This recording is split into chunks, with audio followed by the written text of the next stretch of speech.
I'm back again. So, this is part two, same day, Tuesday. So, I want to carry on talking about the allure of horses and horsemanship. Um, I, I'm left-handed, and so that means I can take past, present, and future and kind of roll them all into this one big ball and think about a whole lot of different things all at the same time and see how they all fit into a big puzzle piece.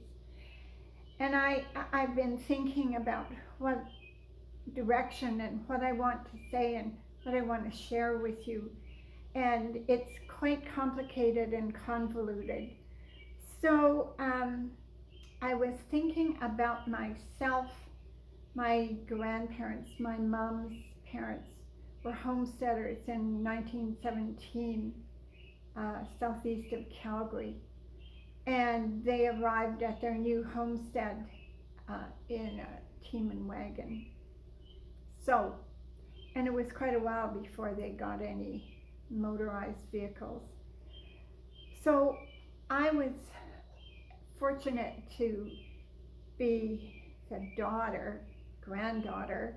My mom used to cart my two younger brothers and I out there every summer, and she would help with a bunch of the field work because they had quite a bit of land.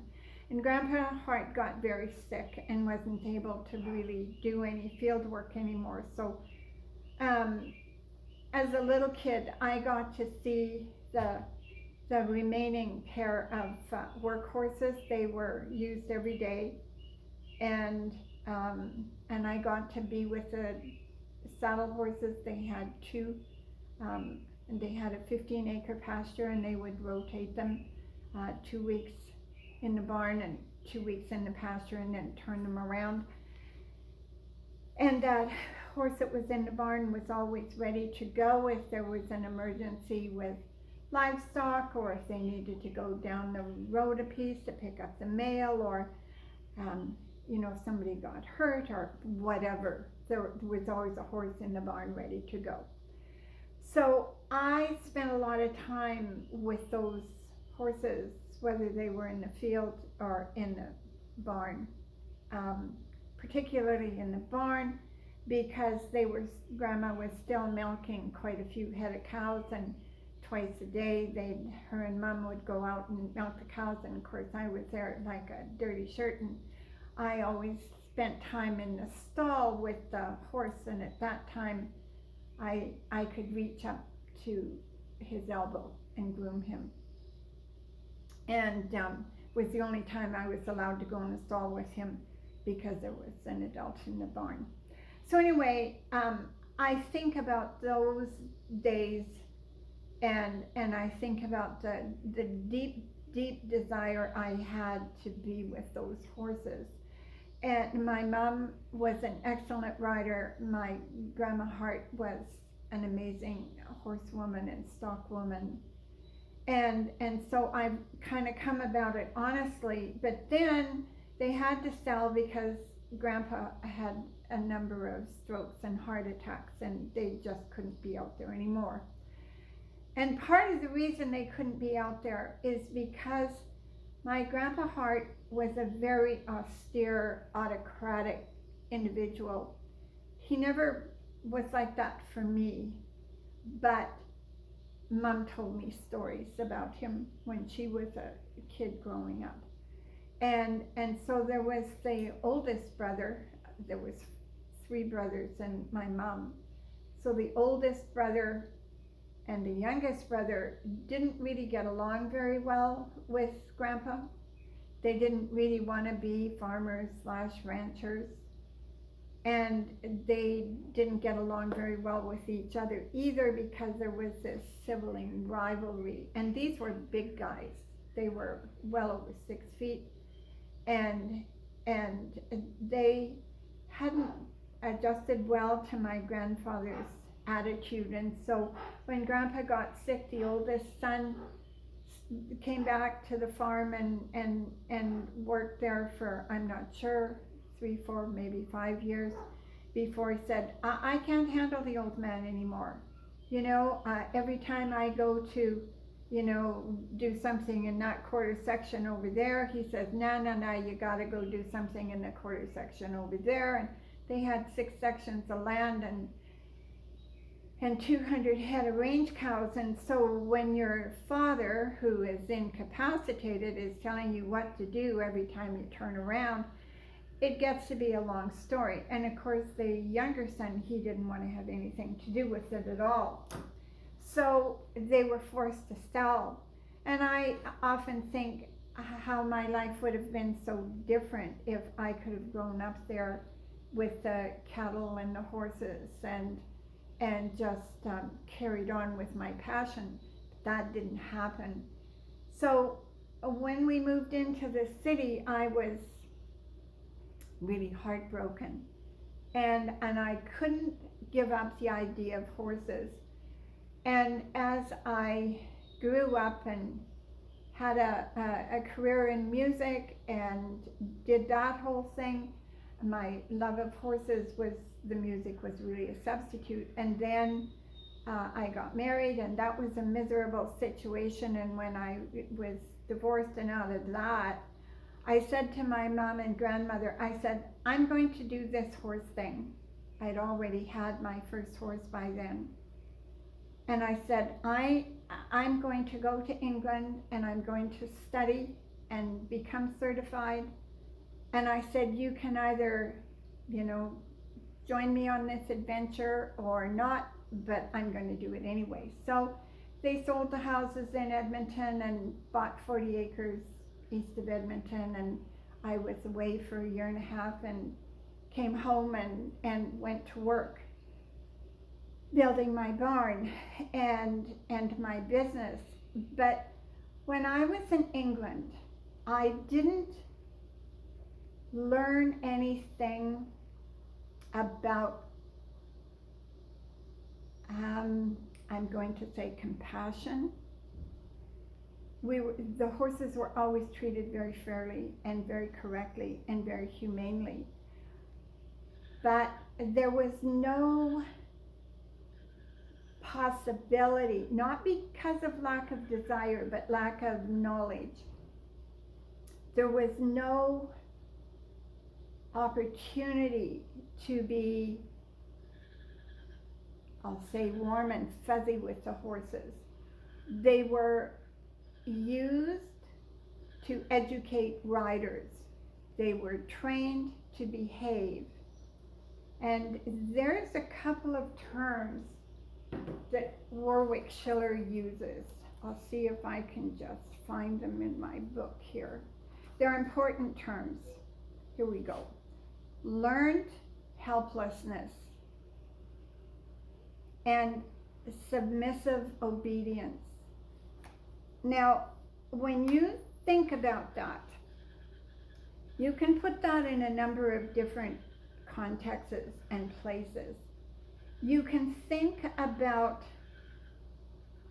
an employee who works for big, small, medium-sized companies, who has a boss that's an arrogant tyrant, and every time they see the clock move forward, all they see is dollar signs, and they don't really want you to have an overly long coffee break. They don't want to give you a raise even though you deserve it.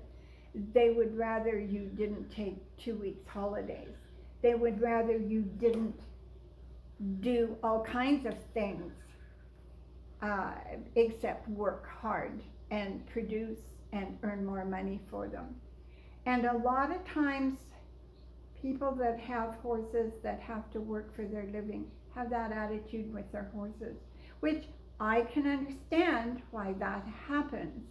I had a very hard working lesson string. I had 100 students a week that came for lessons, and I had 5 working students that rode 5 days a week, every week.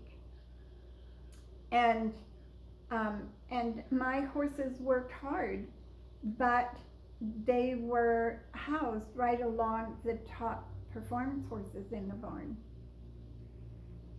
So you have to be careful when you have working horses. You have to know, I always have this horrible feeling, and I'm too short-sighted to see if my timer's running or if I'm talking to myself. So you have to, I learned, because I had this deep love for my horses, and so actually my second ever horse, my first horse was a real bothered horse.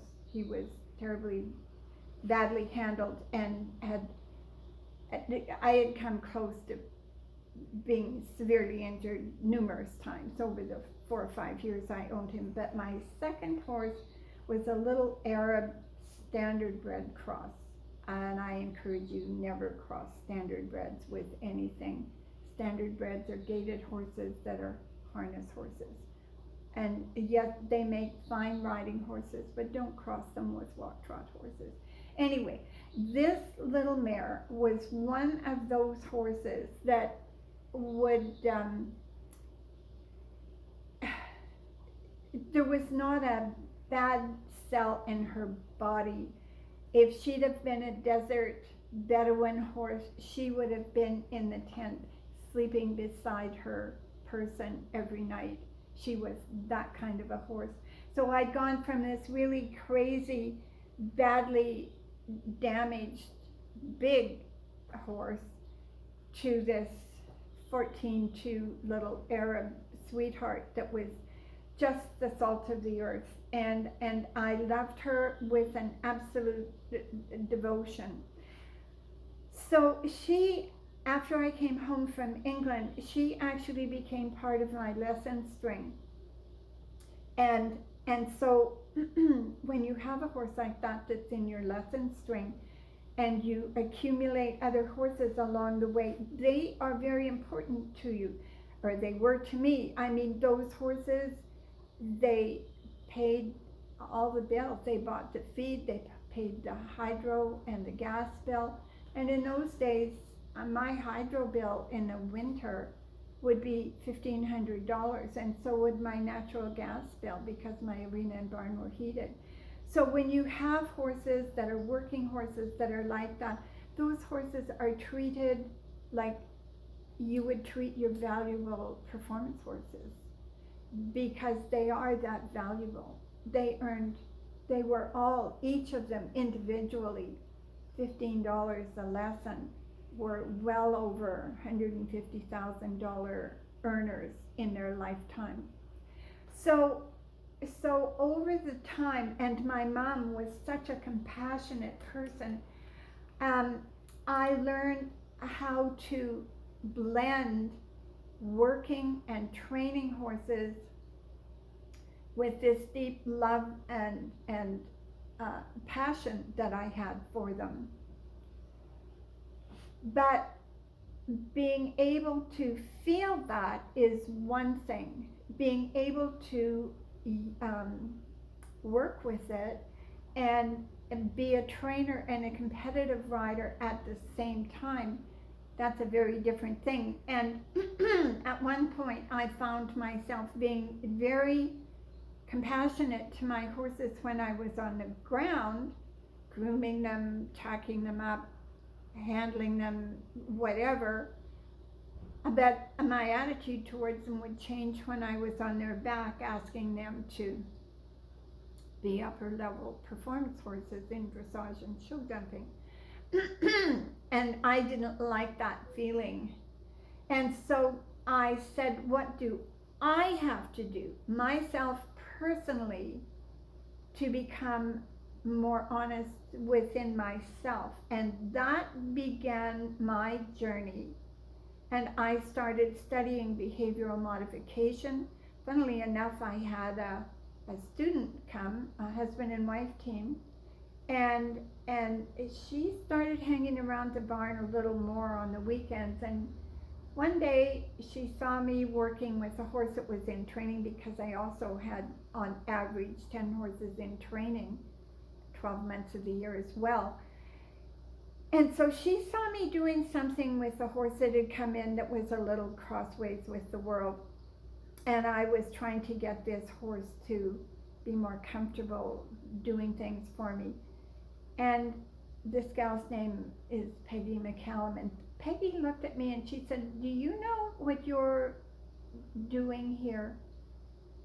And I said, "Well, I hope so. I think I do. Why? What are you saying?" And she said, "I'm a behavioral modification trained therapist, and I work with autistic children that don't have language. They can't even say vowel sounds properly." And she said, "I'm teaching them language skills." And she said, "You're applying some concepts here that are very much along the lines of what I'm doing." So I immediately, I was attracted to what she was trying to tell me, like I was dying of thirst and she was the source of water. And as it would happen, she was very interested in the horses, and she ultimately quit her job teaching, and she came to work for me as a working student and took her Equine Canada, it was Canadian Equestrian Federation at the time, took her exam, passed it, and became one of my full-time instructors. And I learned a tremendous amount from her, and so that was kind of the beginning, because behavioral modification, you're not talking punishment and reward, and it's not an autocratic system, because most riding instructors are taught through an autocratic system.